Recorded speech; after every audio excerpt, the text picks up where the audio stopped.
Five Nights at Freddy's, The Silver Eyes, by Scott Cawthon. Chapter 1. He Sees Me. Charlie dropped to her hands and knees.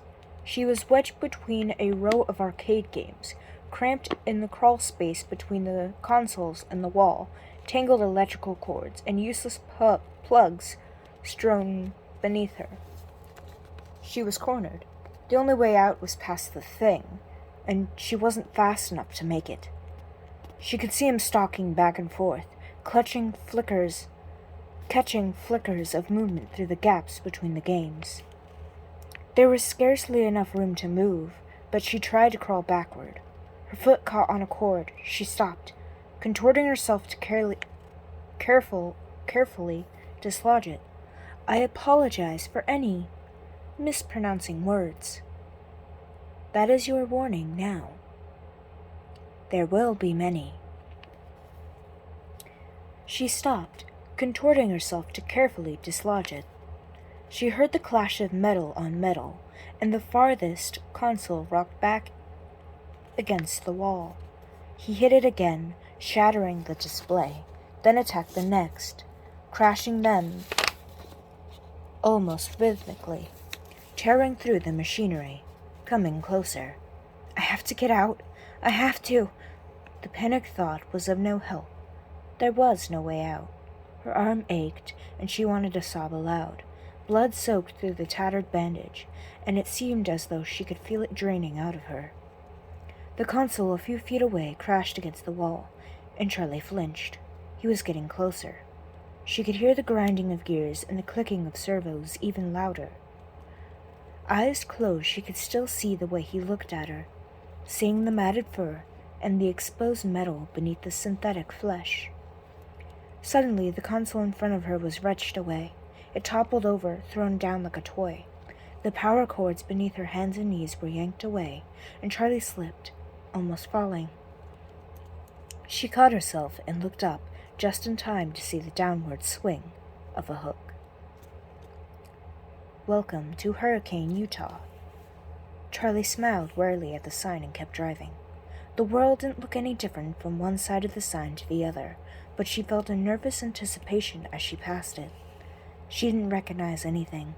Then again, she hadn't really expected to, not this far at the edge of town, where it was all highway and empty space.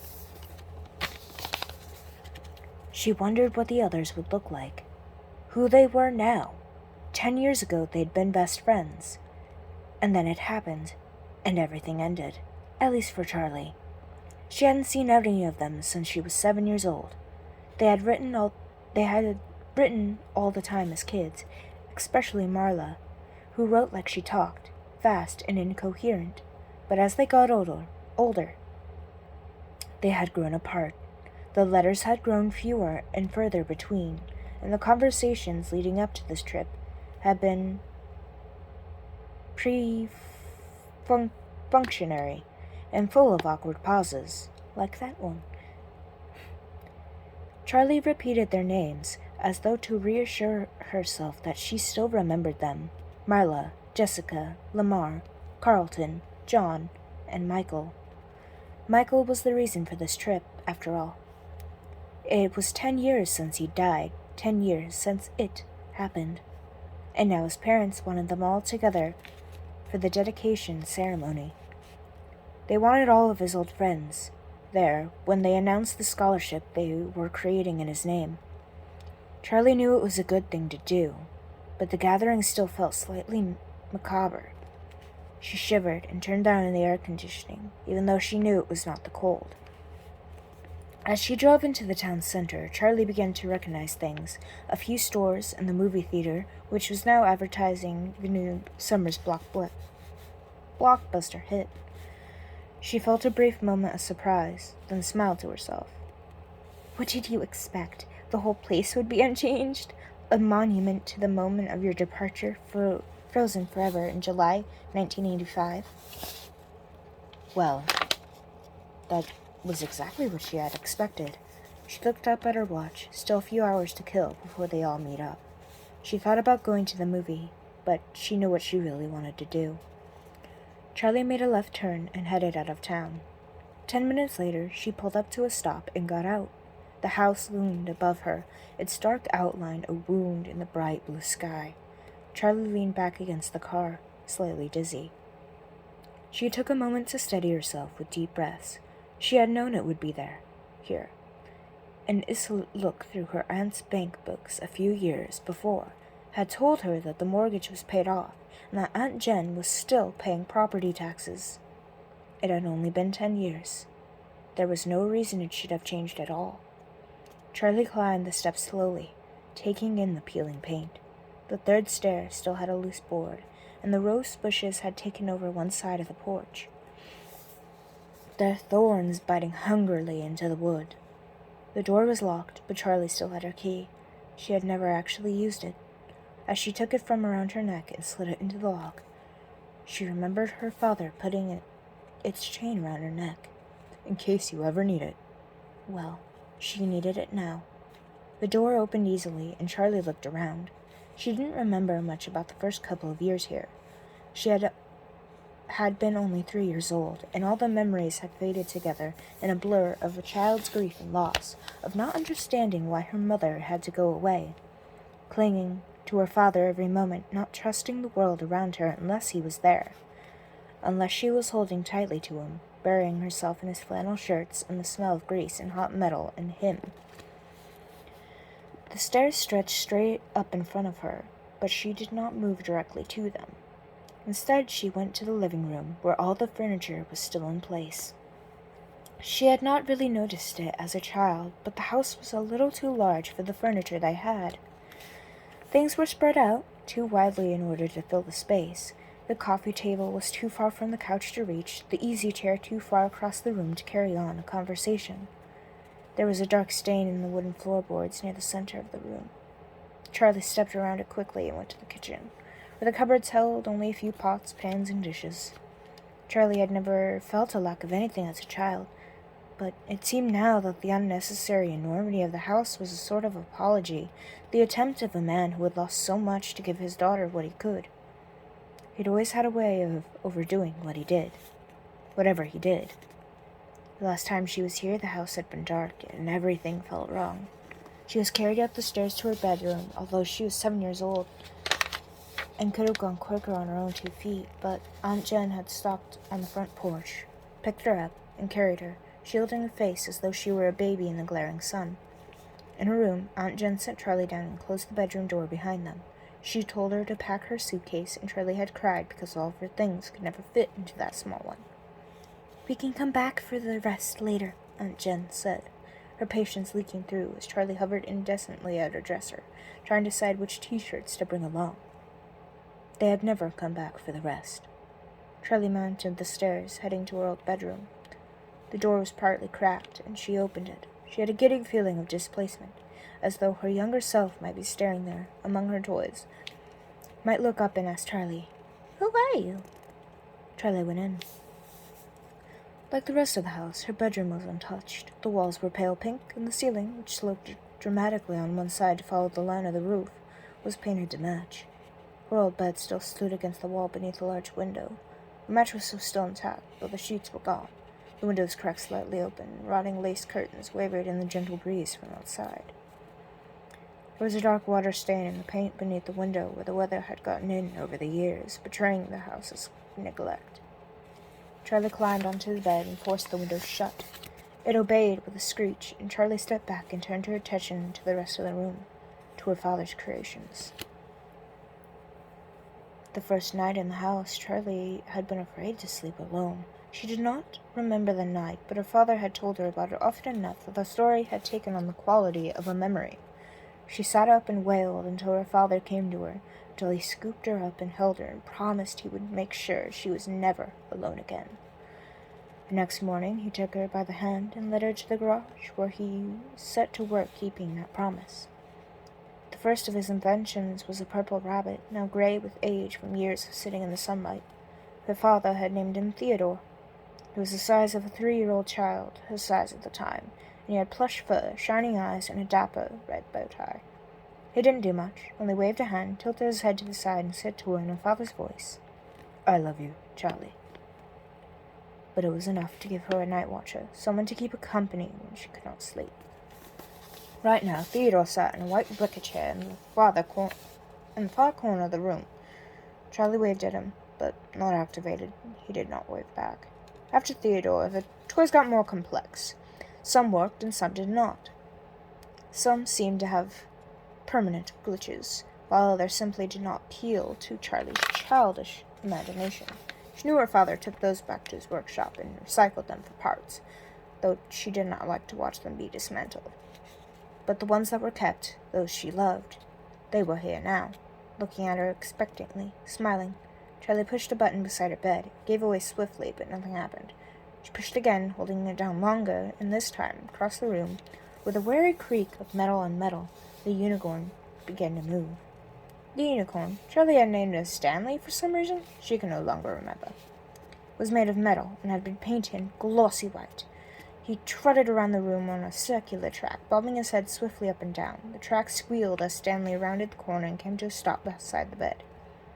Charlie knelt beside him on the floor and patted his flank. His glossy paint was chipped and peeling, and his face was getting over to rust. His eyes were lively, glazing out of the decay. "You need a new coat of paint, Stanley," Charlie said. The unicorn stared ahead, unresponsive. At the foot of the bed there was a wheel, made of patched-together metal. It had always reminded her of something she might find on a submarine.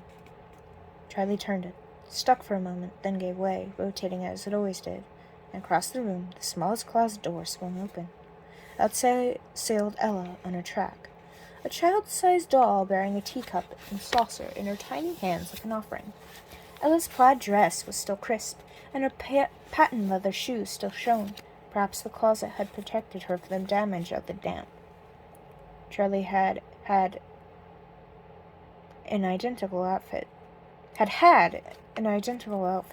back when she and Ella were the same height. "Hi, Ella," she said softly. As the wheel unwound, Ella retreated to the closet again, the door closing behind her. Charlie followed her. The closets had been built to align with the slant of the ceiling, and there were 3 of them.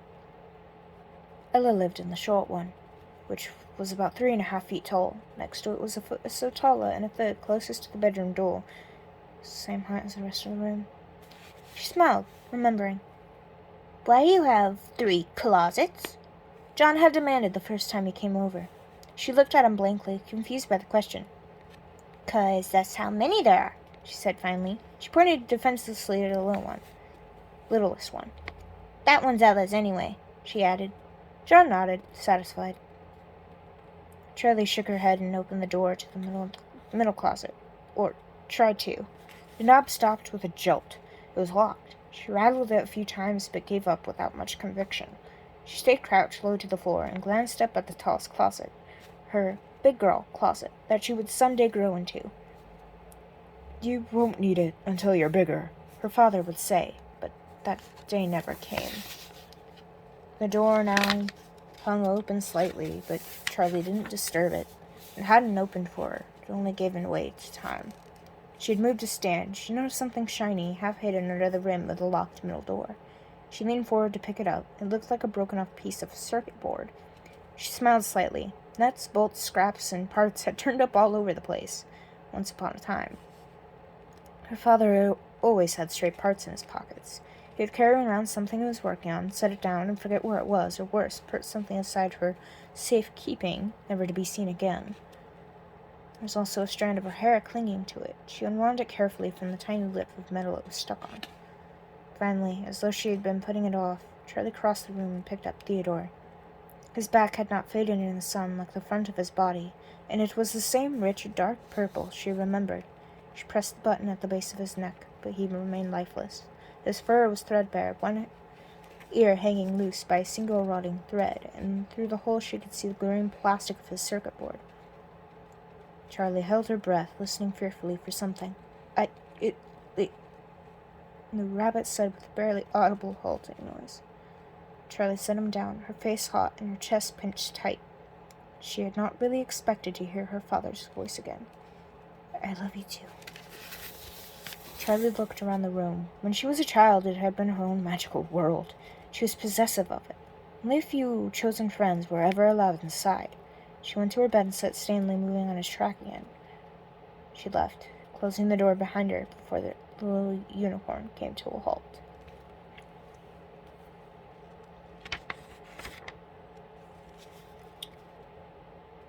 She went out the back door to the driveway and stopped in front of the garage that had been her father's workshop. Half buried in the gravel a few feet away was a piece of metal. Charlie went to pick it up. It was joined in the middle, and she held it in her hands, smiling a little as she bumped it back and forth. An elbow joint, she thought. I wonder who that was going to belong to. She had stood in this exact spot many times before. She closed her eyes. The memory overwhelmed her.